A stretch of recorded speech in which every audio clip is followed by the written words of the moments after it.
Good morning, students. Today's thought: if your heart has peace, nothing can disturb you.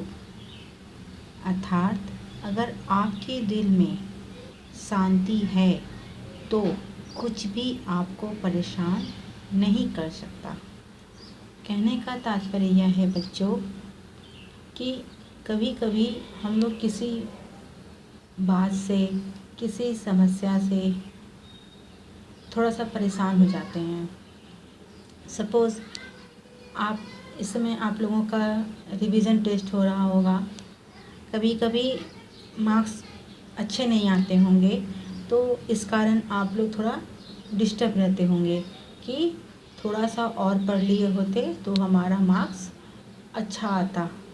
इसी सब चिंता से क्या होता है, कभी कभी क्या होता है, कुछ कुछ बच्चे निराश हो जाते हैं और कुछ कुछ बच्चे इसी से प्रेरणा पाते हैं कि कोई बात नहीं, अगर मेरा ये पेपर ख़राब हुआ है, टेस्ट ख़राब हुआ है, तो मैं अगले टेस्ट में पूरी मेहनत करूँगा या करूँगी ताकि मेरा अगला पेपर अच्छा हो, अगले सब्जेक्ट का पेपर अच्छा हो और उसमें मार्क्स अच्छे आएँ। तो अपने मन को शांत रखना बहुत ज़रूरी है।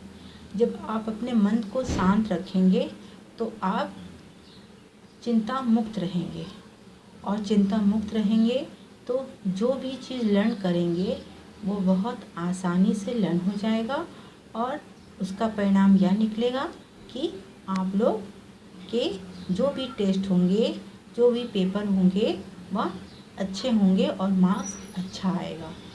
ओके बच्चों, आज हम लोग पढ़ेंगे हिंदी सेकेंड में अध्याय 10 और चैप्टर का नाम है वचन यानी नंबर। ओके, वचन और नंबर शब्द से आप क्या समझते हैं? एक या अनेक, जिससे हमें संख्या का बोध हो, है ना। वह कितनी मात्रा में है, अधिक मात्रा में है कि एक मात्रा में है, एक संख्या में है कि अधिक संख्या में है। इस चीज़ का ज्ञान हमें वचन से होता है। वचन से हमें संख्या का ज्ञान होता है। जिस शब्द से, जिस संज्ञा या सर्वनाम के शब्दों से, विशेषण के शब्दों से हमें किसी भी चीज़ की संख्या का ज्ञान होता है, उसे हम वचन कहते हैं। वचन कितने प्रकार के होते हैं? 2 प्रकार के होते हैं, एक वचन और बहुवचन। जिन चीज़ों से, चाहे वह निर्जीव चीज़ हो या सजीव चीज़ हो, किसी की विशेषता बताने लायक की बातें हों, जिससे हमें एक संख्या का बोध हो रहा है, वह एक वचन हुआ। और जिससे एक से अधिक, न कि 2 नहीं, एक से अधिक, उसमें 2, 3, 4, 10, 20 कुछ भी आ सकते हैं, उनसे हम बहुवचन कहते हैं। ओके, इसके अलावा भी कुछ छोटी छोटी बातें हैं जो हमारे जीवन में उसको हम लेकर के चलते हैं, वो बातें भी हमें जानना बहुत ज़रूरी है। जैसे कि कुछ शब्द हम लोग रोज़ यूज़ करते हैं, अपने दिनचर्या के दिनों में हम लोग उसे कभी ना कभी उसे यूज़ करते हैं। वैसे भी कुछ शब्द हैं जो सदा एक वचन पे रहते हैं, यानी उसे हम सिंगल रूप में ही इस्तेमाल करते हैं।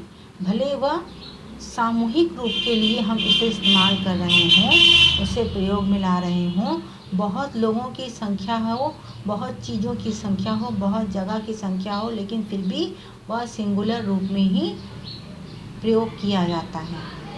और कुछ ऐसे भी शब्द होते हैं जिसे सिंगल जगह में बहुत लोगों की संख्या का बोध कराता है, यानी एक जगह एक चीज़ के लिए हम बहुत बार बहुवचन जैसे शब्द, यानी कि वह सिंगल शब्द नहीं है, अपने में ही वो एक से अधिक संख्या का बोध करा रहा है, वैसे शब्दों का भी प्रयोग करते हैं। वो हम जैसे जैसे आपको लेसन पढ़ाएंगे, आगे बढ़ेंगे, इस चीज़ों के बारे में बताते जाएंगे। ओके, अब हम चैप्टर में आते हैं। इसमें देखिए, पिक्चर देखिए, यहाँ पर देखिए एक पतंग उड़ रही है और यहाँ पर अनेक पतंग है, एक से अधिक है। गिनती गिनेंगे तो 3 पतंग है, लेकिन एक से तो अधिक है, तो एक से अधिक पतंग है। यहाँ पर एक बच्ची पढ़ रही है और यहाँ पर एक से अधिक बच्ची है ना, अधिक बच्चियाँ हैं। ओके, यहाँ पर एक बकरी चल रही है, यहाँ पर एक से अधिक बकरियां हैं, यानी कि यह एक वचन का बोध करा रहा और यह बहुवचन का, यह एक वचन का और यह बहुवचन का, और ये भी एक वचन का और यह भी बहुवचन का बोध करा रहा है। अब अगर हम वचन को परिभाषित रूप में लिखना चाहें या बोलना चाहें तो कैसे बोलेंगे? संज्ञा, सर्वनाम, विशेषण अथवा क्रिया शब्द के जिस रूप से उसकी संख्या का पता चले उसे वचन कहते हैं।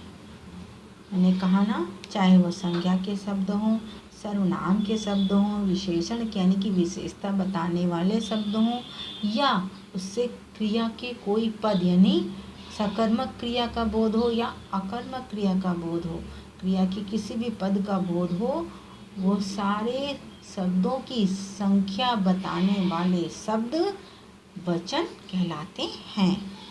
वचन के 2 रूप होते हैं, एक वचन और बहुवचन। ओके, वचन के कितने रूप? वचन के 2 भेद होते हैं, एक वचन और बहुवचन। अब एक वचन क्या है? शब्द के जिस रूप से एक का बोध हो, यानी एक संख्या का बोध हो, उसे एक वचन कहते हैं। जैसे पुस्तक, कुर्सी, मिठाई, चिड़िया, कमरा, गुब्बारा आदि उदाहरण चित्र द्वारा भी दिए जा सकते हैं। अब इसके आप चित्र भी बनाकर उदाहरण स्वरूप बता सकते हैं।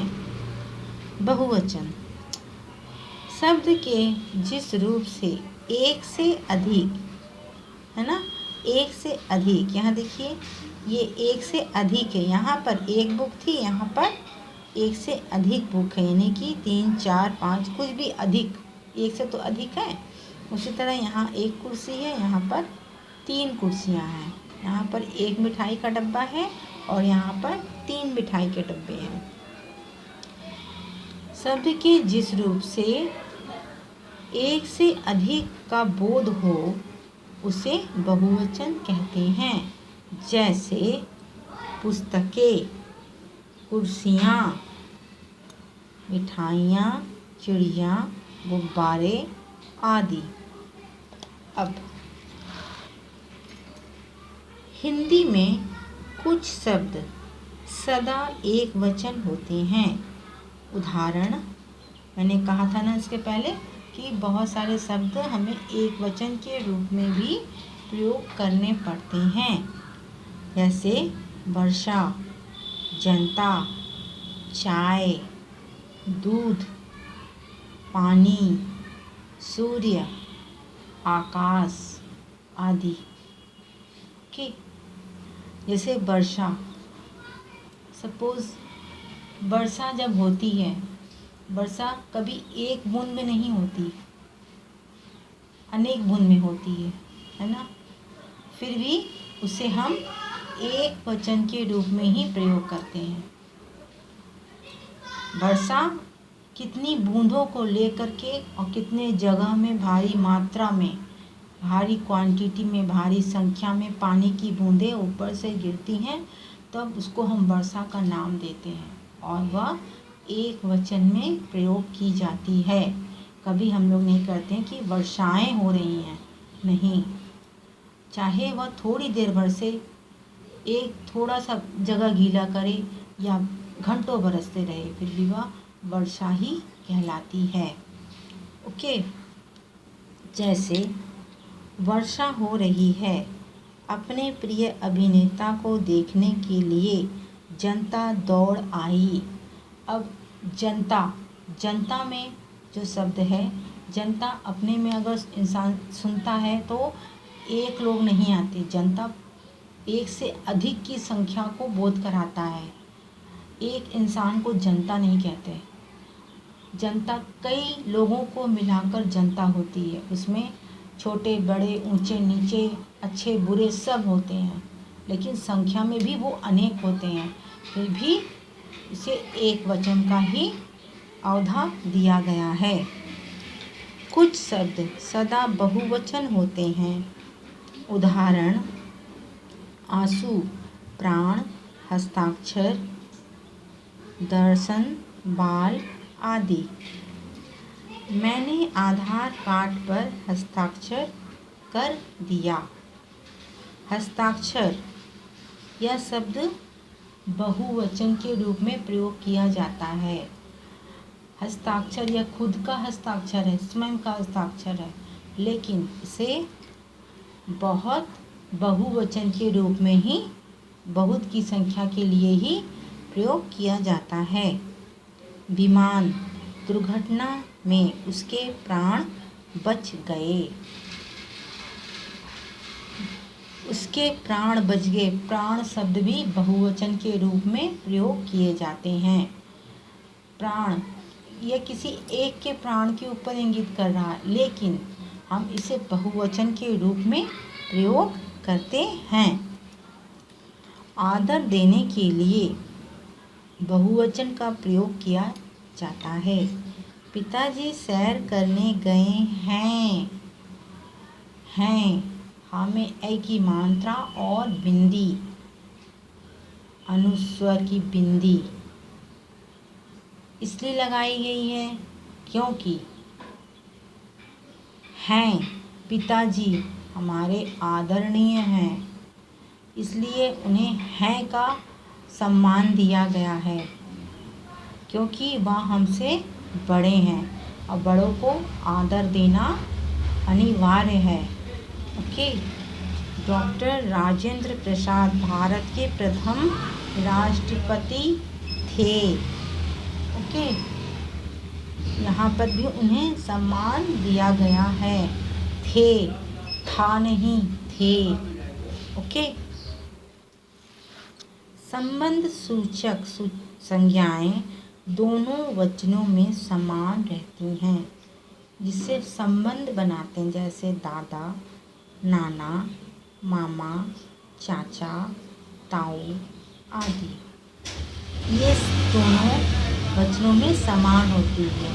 कभी कभी किसी के एक से ज़्यादा मामा होते हैं, एक से ज़्यादा चाचा होते हैं, एक से ज़्यादा ताऊ होते हैं, लेकिन वैसी परिस्थिति में भी क्या होता है, हम मामाएं नहीं कहते, मामा ही कहते हैं। चाचाएं नहीं कहते, चाचा ही कहते हैं। और ताऊए नहीं कहते, ताऊ ही कहते हैं। ताऊ कहने से भी हो जाता, इसके आगे हम नंबर का इस्तेमाल करते हैं कि 4 ताऊ थे, कि 2 चाचा हैं, 3 मामा हैं, इस तरीके से। ओके। वचन की पहचान। वचन की पहचान मुख्य रूप से 2 प्रकार से हो सकती है, संज्ञा या सर्वनाम से। जैसे घोड़ा दौड़ रहा है, वह एक वचन। घोड़े दौड़ रहे हैं, बहुवचन।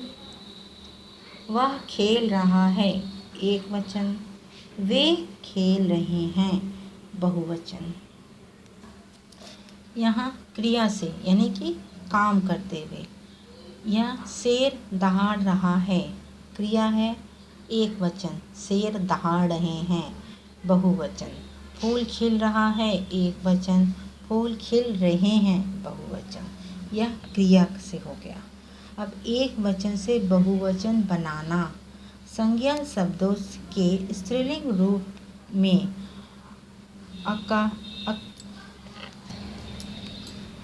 एक वचन से बहुवचन बनाना।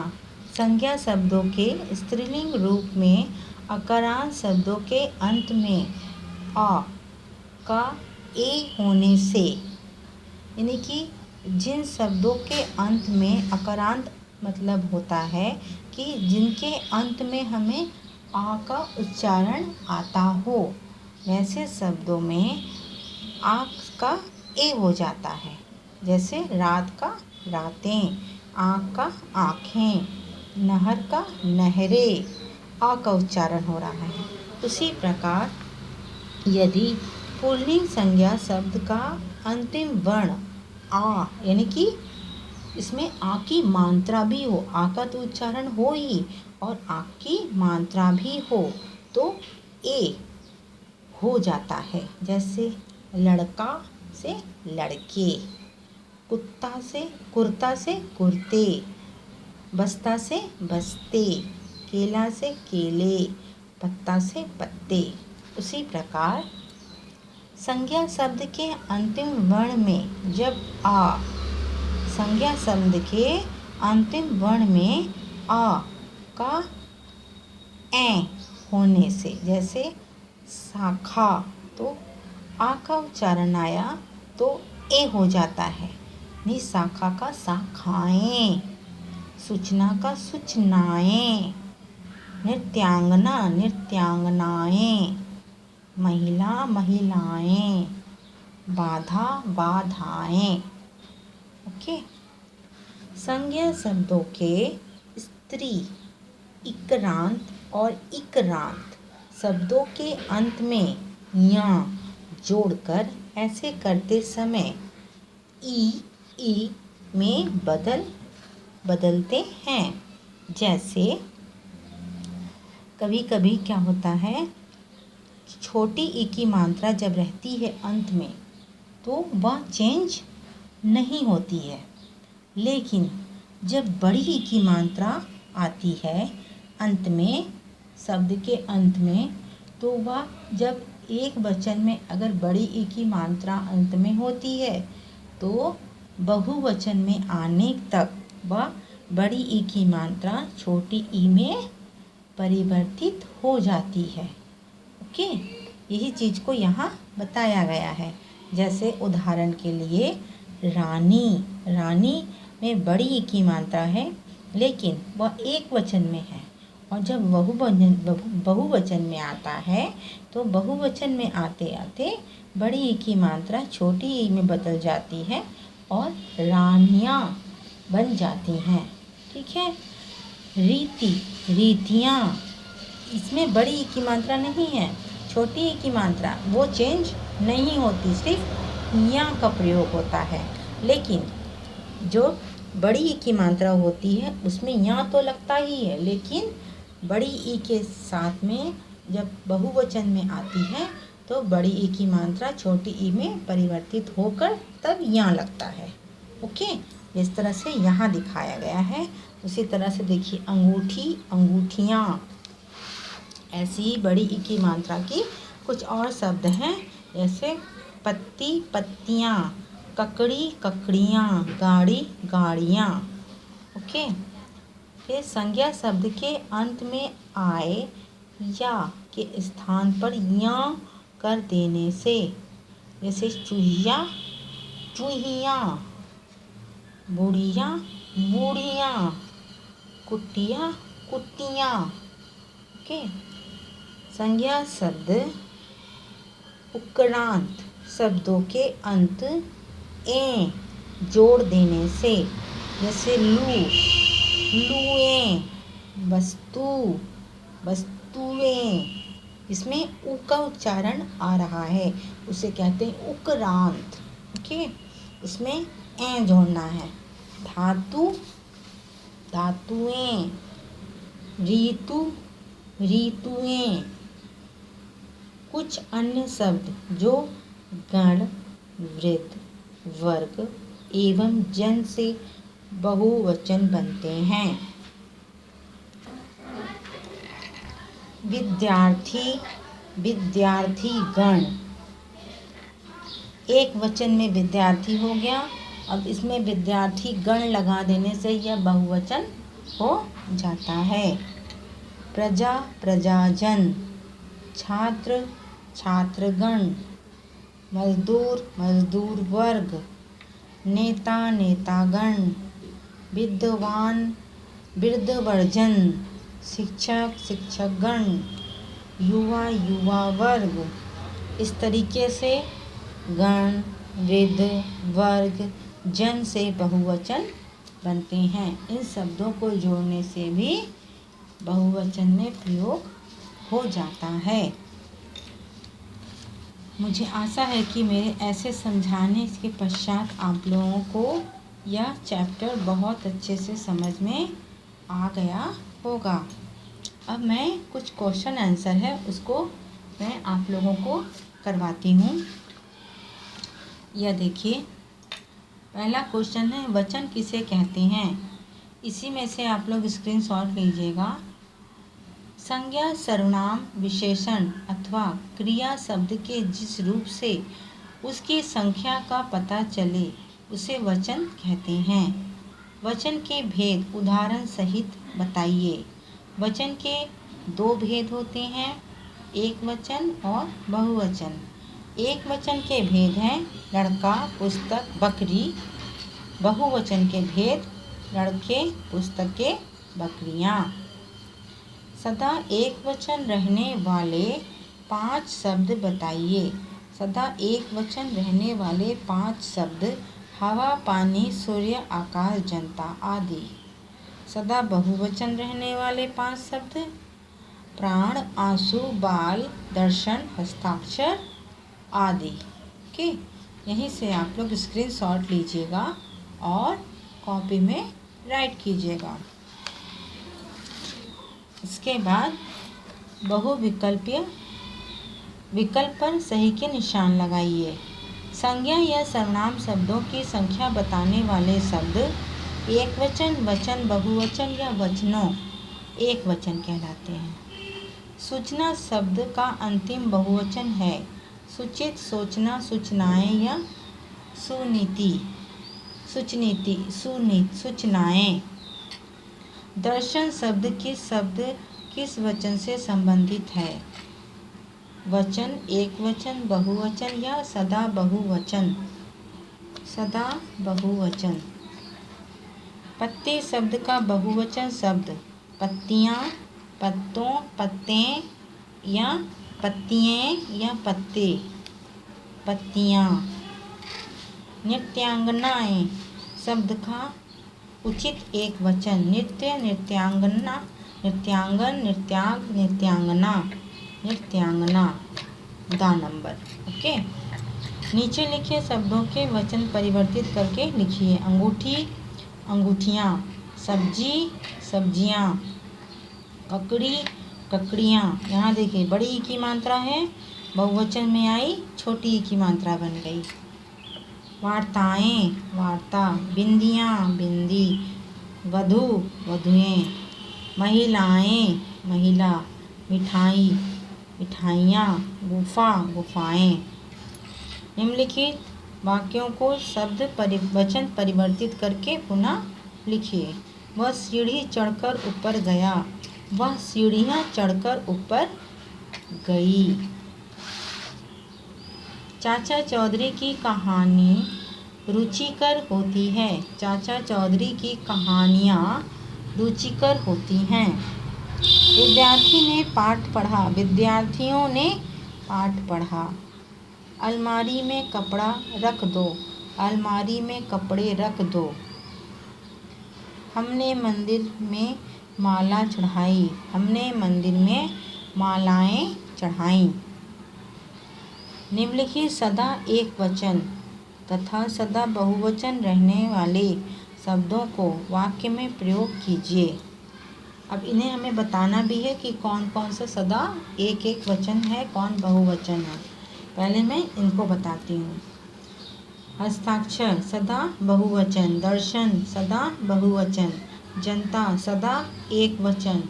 प्राण सदा बहुवचन। आकाश सदा एक वचन। सूर्य सदा एक वचन। ओके, ये देखिए। ओके, अब इनसे शब्द बनाएं। वाक्य प्रयोग। हस्ताक्षर, देखिए मैंने यहाँ पर वाक्य प्रयोग कर दिया है। कोई ज़रूरी नहीं है कि आप लोग भी इसी को अपनी बुक में उतारें। आप लोग बड़े क्लास के बच्चे हैं, आप लोग खुद बना सकते हैं वाक्य। ये सिर्फ आपके हेल्प के लिए है, फिर भी मैं पढ़ के बता रही हूँ, आप इससे प्रेरणा ले सकते हैं। हस्ताक्षर, मैंने हस्ताक्षर किए। दर्शन, मैंने वैष्णो माता का दर्शन किया। जनता, महामारी के बाद बाजार खुलने पर जनता खुश हो गए। प्राण, पड़ोसन की मौत की खबर सुनकर मेरे तो प्राण ही निकल गए। आकाश, आकाश में बिजली चमक रही है। सूर्य, सदा सूर्य पूरब की तरफ से उदय होता है। उसके बाद ये एक और है, निम्नलिखित शब्दों में ए और ञ जोड़कर बहुवचन बनाएं। लता, लताएं। कन्या, कन्याएं। कला, कलाएं। गुफा, गुफाएं। कथा, कथाएं। चाबी, चाबियाँ। गाड़ी, गाड़ियाँ। लकड़ी, लकड़ियाँ। सब्जी, सब्जियाँ। देवी, देवियाँ। ओके, इसके बाद यहाँ पर है, आदर देने के लिए एक वचन होते हुए भी बहुवचन का प्रयोग होता है। उदाहरण देखिए और 5 वाक्य बनाइए। एक उदाहरण यहाँ दिया गया है, महात्मा गांधी अहिंसा के पुजारी थे। इसी तरह आपके नज़र में जो सम्मान योग्य है वैसे 5 वाक्य आप स्वयं बनाएंगे। ठीक है, आप लोग वाक्य प्रयोग कर सकते हैं जो जो सम्माननीय हैं, जिन्हें आप समझते हैं कि वह सम्माननीय हैं। तो वैसे सम्माननीय इंसानों को, लोगों को आपके घर के आसपास होंगे, आपके घर के अंदर होंगे, आपने कभी बुक में पढ़ा होगा, वैसी सम्माननीय 5 वाक्य बनाएंगे। ठीक है, जिनमें सम्मान प्रतीत होता होगा। इसके अलावा आपको कॉपी में क्या करना है, का, खा, गा, घा, और ये भी आप कॉपी में कीजिएगा। ठीक है, इसे कॉपी में भी करना है और बुक में भी करना है, लेकिन इसे खा नंबर को सिर्फ बुक में कीजिएगा। ओके, और ये भी तो कॉपी में करना है, क्वेश्चन आंसर। ओके, वीडियो अच्छे से देखिएगा बच्चों, और पूरा क्वेश्चन आंसर एक्सरसाइज सब कॉपी में राइट कीजिएगा और लर्न भी कीजिएगा।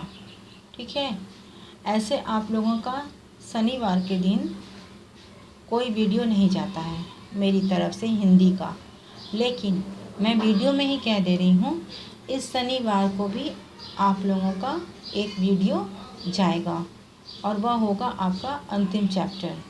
ओके, तो शनिवार को भी आप हिंदी का वीडियो ओपन कीजिएगा और देखिएगा। ओके, घर पर रहें, सुरक्षित रहें, मास्क लगा के रखें, हैंड सैनिटाइज़र करें, पढ़ते रहें।